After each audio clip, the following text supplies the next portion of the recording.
Thank you so much for joining us for this message from Anchor Chapel in Baton Rouge, Louisiana. Our prayer is that you are both encouraged and challenged in your relationship with Jesus. Be blessed as you listen to this message. So, a couple weeks ago, I was actually supposed to be driving over to pick up Josh to go run an errand. And I'm on the way, and I shouldn't say this because you should never text and drive, and I never text and drive. But my wife's laughing. But I'm on my way over there, and I'm like 3 blocks away. And so I send a text, and I say, I'm here, hoping in anticipation that, Josh is sitting in his living room. He's going to get the text. He'll get up. He'll start walking out the door. And by the time he gets there, I'll be sitting in front. But he's standing in the driveway when he gets the text. So as I come around the corner, he's standing right there. He opens the door. He gets in, and he says, liar. And I'm like, well, I said, actually, I wasn't lying because my text said, I'm here. And when I texted you that, I was there. And now I'm here. And I had this very profound statement. I said, because where I am, I am. I am here. So if I'm here, that's where I am. And the reality is for us, this is where we are. We are here in this moment. We can't go back to where we used to be. We can't change things. We're not going to go back to something that was 3 weeks ago. We're not going to go back to something that was 3 years ago, or maybe for you, something that's even further back. We are where we are. So the question we want to ask today is, since we're here, where do we go from here? And so this morning's going to be a little bit different because I think it's important that we take 1 week to kind of talk about, as a church, what are we going to do? And so this is going to be a little bit more internally focused. That doesn't mean it's not going to have something specific for you in your life. There's definitely plenty of stuff for you to apply to your life here. But I want to talk about, what do we do? Where do we go from here? And a few weeks ago, we had a message where we talked about Abraham and the faith that Abraham had to show with Isaac. And today we're going to talk about Abraham, but we're going to go back to the beginning of his story, to the first step of faith he had to take. And this is actually before he's Abraham. He's just known as Abram at this point. God hasn't changed his name. And so we're going to look in Genesis chapter 11 and read this story. So there's a little bit of history to start this thing off. It says, this is the account of Terah's family. Terah was the father of Abram, Nahor, and Haran. And Haran was the father of Lot. But Haran died in Ur of the Chaldeans, the land of his birth, while his father Terah was still living. Meanwhile, Terah and Nahor both married. The name of Abram's wife was Sarai, and the name of Nahor's wife was Milcah. Milcah and her sister Iscah were daughters of Nahor's brother Haran. I'm going to pause there for a second because that sounds really weird. If you caught that just said that that Nahor is married to his brother's kid. And that sounds really strange in our day and age, but understand that his brother had died. And so Haran had died, so Nahor takes her into his family so that she has a family to provide for her. So it sounds weird, but there's a reason in that time that they did that. It says Sarai was unable to become pregnant and had no children. One day, Terah took his son Abram, his daughter-in-law Sarai, and his grandson Lot, and he moved away from Ur of the Chaldeans. He was headed for the land of Canaan, but they stopped at Haran and settled there. Terah lived for 205 years, and he died while he was in Haran. So we have this long story about this family. This man, Terah, has 3 sons, right? Abram, Nahor, and Haran. And it says Haran died. And so at a certain point, Terah says, hey, we're going to go somewhere new. We're going to go do something different. So he grabs he grabs Abram and his wife, and he moves on. He leaves Nahor behind because I guess Nahor was like, I'm cool here. I don't need to go anywhere. I got a wife. I got a family, and so I'm going to stay here. And so they go on, and it says they get to this place that's called Haran. Now, there's kind of some differing thoughts of this, but I don't think that the place was called Haran before they got there. It'd be kind of weird that he's like, hey, there's this city over there, and it's named after the son of mine. I might as well go there.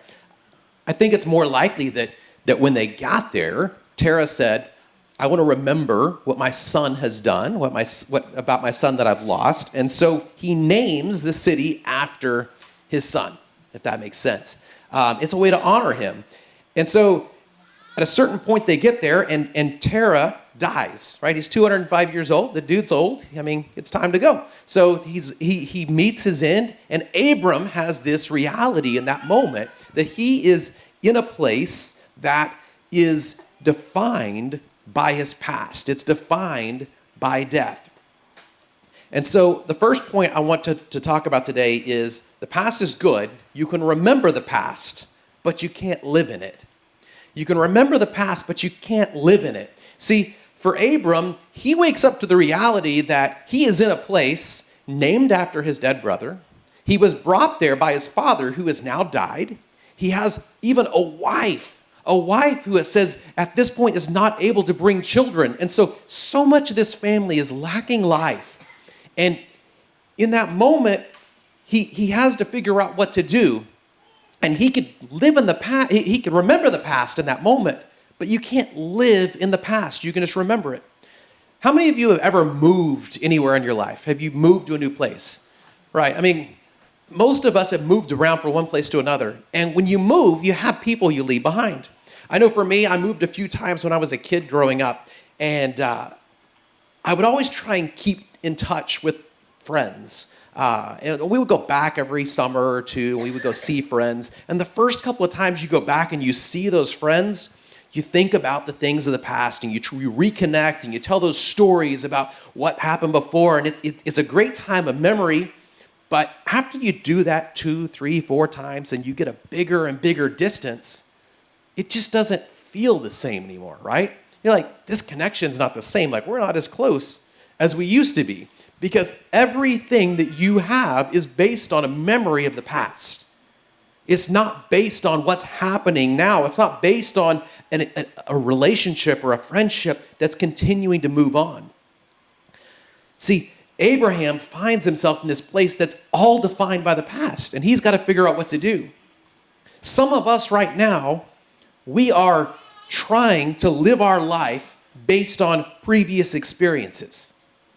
Some of you, it might be an experience you had in high school, or that you had in college, or that you had at some point in your life, and you think, man, those were the good days. Those were the good days. I just loved when I was in high school. I was cool. I was like on the football team, and everybody loved me, and now I just like go to work. And you keep thinking back to like these glory days up yonder, right? For some of us, we try to live in our relationships, maybe in your marriage, you're living off of the glory days of the past. Maybe for you, you're trying to rely in your relationship off something that happened years ago because you haven't been intentional in having a relationship throughout. You're thinking, man, we had some good dates early on. And those were good dates, but the relationship's not there if they don't keep coming, right? Like, you've got to continue the relationship. You can't live in a relationship based off something that happened years ago. Yeah. I've been in churches where the same thing happens. I've been in churches that are like 50 years old, and you go in and you talk to these people, and they're like, oh, you should have been here. In 1982, it was great. We had all these things that we did, and it was just amazing. But they haven't done anything since 1982. And all they do every year is talk about, well, if we could go back and do what we did then we would be amazing. God would do great things. And it's not that it's a bad thing to remember what God did before, but you can't rely on what God did before. That's not the basis for the whole relationship.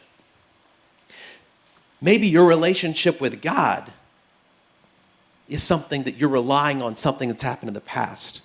If your relationship with God is something that you are saying, there was that time at youth camp that it was just really rich and I responded to God and it was great, but since then, we haven't really had a relationship with Him. Or maybe it was an experience you went through where there was some kind of hurt or pain and you got close to God and you had a rich personal experience with Him and you remember that, but you aren't continuing to pursue Him year after year. So you wonder in this moment, you're like, why do I feel so distant? And God's like, because all you're doing is remembering what I did back there, and I want to do something new in you. But you got to continue to pursue after Him in that. Because you can remember what you did in the past, but you can't live in it. There's no life in the past. The past is done. Abraham wakes up and he finds himself in a life completely defined by the past, completely defined by death, about something that he can't live in. And he has to make a decision. But the good news is God doesn't leave him there. God doesn't abandon him in this moment. In Genesis 12, it goes on with a story. It says, the Lord said to Abram, leave your native country, your relatives, your father's family, and go to the land that I will show you. I will make you into a great nation. I will bless you and make you famous, and you will be a blessing to others. I will bless those who bless you and curse those who treat you with contempt. All the families on earth will be blessed through you. Abraham's faced with this decision in this moment. Does he stay here in Haran? Does he go back to Nahor? Remember, he has this brother that's back in Ur. He could go back to Nahor, but he hasn't had a connection with him for years. Or does he move ahead to what God's called him to? Now understand, he has been in Haran. He has been in this new place for a season of time. It doesn't say that they stopped for a pit stop on the way. It wasn't like they were on the way and they're like, let's just sleep here for the night and we'll move on in the morning. It said that they had settled there. In fact, they had settled to the point that they had started to have new people come into their community, into their family. They had servants that they had taken on in this place. And so he had been here long enough to put down roots, and he had to figure out what to do at this point. God gives him a vision for something new. But he had to decide in that moment, is what I have here good enough, or do I trust God for something more? And I think that's kind of where we are as a church, is to say, is what we have now good enough, or do we trust God to do something bigger? Do we trust God to do something more than we can imagine? I think sometimes if you just keep going in the same direction and things don't pivot and change, you get so comfortable where you're at that you don't trust for something bigger. God always has something else ahead of us. There's always something else out there. He's not done working through us. In fact, if you are still here on earth, God has a plan to use you. If he didn't have a plan to use you, why would you be here? Why would this church still exist if God did not have a plan to use it for the future? Abram was 75 years old when he gets this call to move to a new place, right? 75. He's not young. He's got a whole lot of stuff coming ahead of him. And he could easily say, I am 75. I'm kind of getting old. I really don't want to move again. I'm going to stay right here and be comfortable. But if he did, he would have missed out. And not only would he have missed out, if you notice at the end of that verse, it said, all the families on the earth will be blessed through you. Now that's a pretty big promise to give to somebody. Everybody's going to be blessed through this one person. And so for Abram, he has to decide in that moment, man, that's pretty big. If I don't go, I'm not going to be a part of that. I don't think for a minute that if Abram didn't go, don't think that God's plans would have been foiled. God's like, oh man, I really needed you to move, but you didn't, so whole earth is cursed. Like, God's got a plan. He's going to make the plan happen, but Abram would have missed out on being a part of it. Maybe for you, you need to be thinking this morning, gosh, who is out there waiting to be blessed through me? They're going to get blessed. God is going to bless them, but if you don't become a part of that, you are going to miss out on the goodness of seeing God do something through you. To see God use you to meet someone's need, to see God use you to help someone through a time of pain, or to help someone through something that they just need someone to encourage them and love on them. Someone's waiting to be blessed. And Abram could have said, I'm staying here, but he would have missed out. And if you think for a minute that this promise doesn't extend to you, you know, sometimes in the Old Testament, if you're not careful, you can read a promise and you can think, hey, that's for me. And sometimes it's not. Sometimes it's a promise for a specific person in a specific time. But this promise to Abraham to bless others extends to you as well. In fact, in Acts 3, it says, you are the children of those prophets, talking about the Old Testament prophets. And you are included in the covenant God promised to your ancestors. For God said to Abraham, through your descendants, all families on earth will be blessed. We are included in that. It wasn't just Abraham that wakes up one morning and God says, Abram, I'm going to bless all the families on earth through you. You are a part of that as well. You have the opportunity every morning to be a part of blessing every family on earth. How do you do that? How does God promise through Abram that he's going to bless all the families on the earth? I mean, Abram isn't able to go around blessing each person, but through Abram, we have the story of the people of God, which eventually leads us to Jesus, right? And Jesus is the blessing that's for everyone. At the time that Abram heard this, he couldn't even really understand this because, he's thinking, I can't be a part of these other people. I only have my people. And then God's going to give him a whole nation of people, and God's going to try and bless them. But even then, the Jewish community, they couldn't see outside because for a period of time, it was just about God blessing them. And it wasn't until Jesus came that the blessing extended to everyone, that it extended to you and I. And we get to be a part of that. We get to be a part of that. If we don't follow after God, we're going to miss the opportunity to bless others. Yeah, that's good. Abram makes his decision. Abram makes his decision. In Genesis 12, verse 4, it says, "So Abram departed as the Lord had instructed, and Lot went with him. Abram was 75 years old when he left Haran. He took his wife, Sarai, his nephew Lot, and all his wealth, his livestock, and all the people he had taken into his household at Haran, and he headed for the land of Canaan." So Abram goes, right? Abram goes. And not only does Abram go, Abram takes everything with him. He takes his wife, he takes his servants, he takes his riches, he even takes his crazy nephew. He takes them all, right? He's like, I'm not leaving anything here. There's no reason for me to come back to Haran because God said my future is over there. And so I don't need to leave anything here to come back and visit. I'm going to take it all with me, and I'm going to move on to what God's called me to. Abram knew that he had to fully commit to the future because moving ahead while looking back makes a mess. Moving ahead while looking back makes a mess.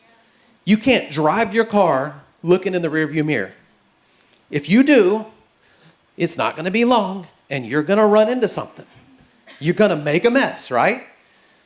Some of us, we live our lives driving and looking in the rearview mirror at what's happened in the past. We are looking back thinking, oh, I wonder if there's something better back there that I just missed. I wonder if I should be there. Or sometimes we're looking in the mirror going, gosh, there's these things behind me that they might be chasing after me because there's these things I've done or these decisions I've made, and I feel like they're coming after me. But God says, you can't look in the rearview mirror. You have to look ahead. When you're driving your car, you can't even look right in front of your car, right? You got to be looking off in the distance to be anticipating what's coming. God says, don't go through life looking behind you. Don't go through life looking where you are now. Go through life looking to the future. Look far ahead of you. If you've given your life to Jesus, your past is gone. There's no reason to look in the mirror because He's got better plans in the future, and what you think might have happened in the past that you're like, gosh, this might come back to get me. God's like, that is gone. I've forgiven you for that. I have forgotten that. Quit looking back at that, because every time you look back, you take your eyes off of me and you slow down and you get off track. And He says, no, forget it. Just move on. Why is it that moving ahead can feel so painful? It's like it should just be easy. Like we just keep moving. But the reality is that there is pain. In fact, through these last few weeks, I know a lot of you have had some time of confusion or anger or frustration or hurt as we move to a new season. In order for you to grow in a new way, you have to be let go of your past. To allow for new growth, you have to be fully uprooted of your past. You can't have something behind. Abram walks away from everything he had in the past. And so this morning, I think the easiest way for me to show you this is Brian's going to bring this up here. But I've been through some seasons before kind of like this, and the best way, this is a beautiful plant, isn't it? Yes. When I brought this in this morning, they thought I was decorating, I think. They were like, wow, week number 1, he's bringing in plants. It's going to be one of those churches. We're gonna line the stage right here. It's going to be beautiful. No, it's not happening. I've actually been a part of killing a lot of plants at churches. But here's what I want you to see. I believe that this plant is very similar to what God does in churches. God takes a church and he puts it in a place and he gives it a pot and he gives it soil. And in there, he gives it everything it needs. Like, I've given you everything you need. I'm going to provide some rain every once in a while to give you moisture, but this pot contains what you need for this season.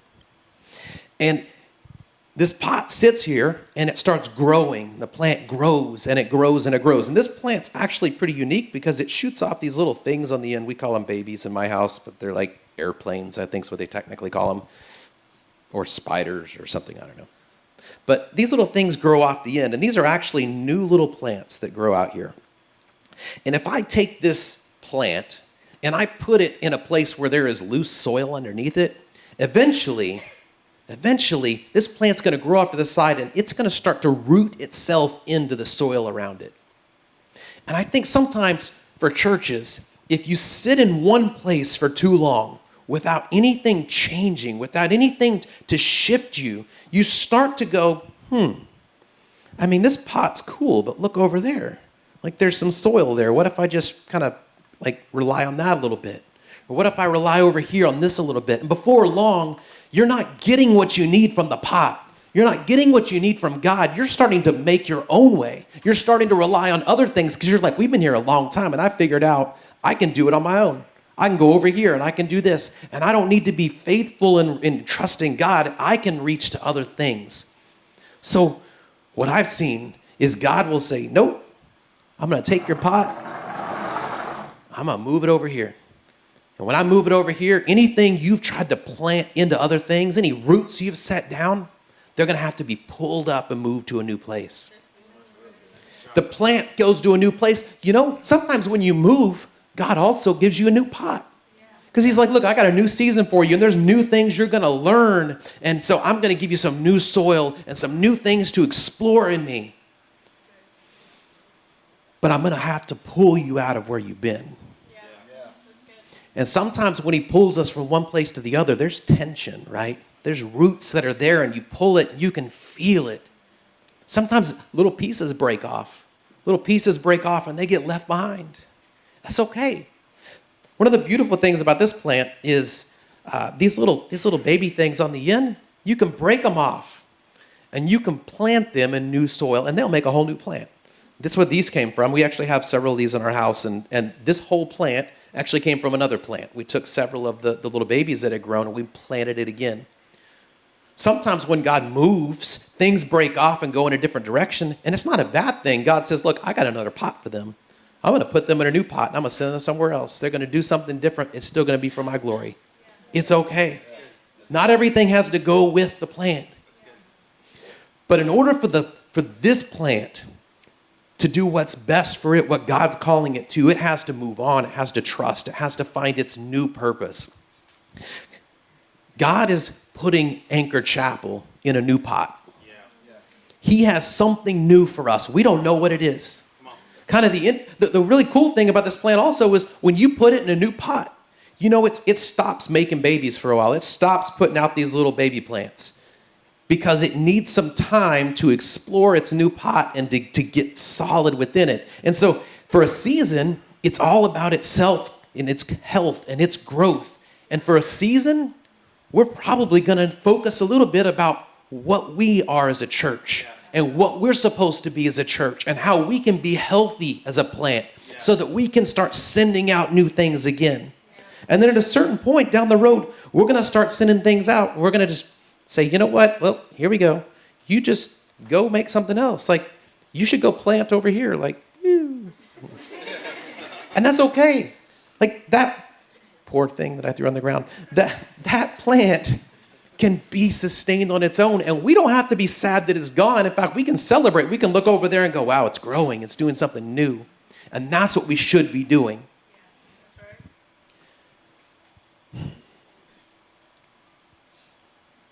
As God grows and uses us for a new purpose, we have to have faith in what's ahead. We don't need to be concerned about the past. We don't need to be scared about the past. Hebrews 11 says this. Hebrews 11 says, it was by faith that Abraham obeyed when God called him to leave home and go to another land that God would give him in his inheritance. He went without knowing where he was going. And even when he reached the land God promised him, he lived there by faith. For he was like a foreigner living in tents. And so did Isaac and Jacob, who inherited the same promise. Abraham was confidently looking forward to a city with eternal foundations, a city designed and built by God. We are not going to reach the destination. Abraham, it says, he lived as a foreigner, living as in a tent. What does that mean? It means that no matter where he went, Abraham knew, I'm only here for a season at a time. And if you follow after God, you are only here for a season at a time because you have an eternal destination. Yeah. And while you are on earth, you should not get comfortable in one place because God says, I'm going to move you where I need you. I'm going to move you in places where you can be a blessing to others. I'm going to move you in a way that you can make a difference for my name's sake. We are confidently looking forward because the path is going to change, but the focus is always going to be on Jesus. The path here at Anchor, it's going to change through the years. God's not done. There's a lot to come. Yeah. And we can be okay with changing paths and doing things in a different way as long as we keep our eyes on Jesus. Yeah.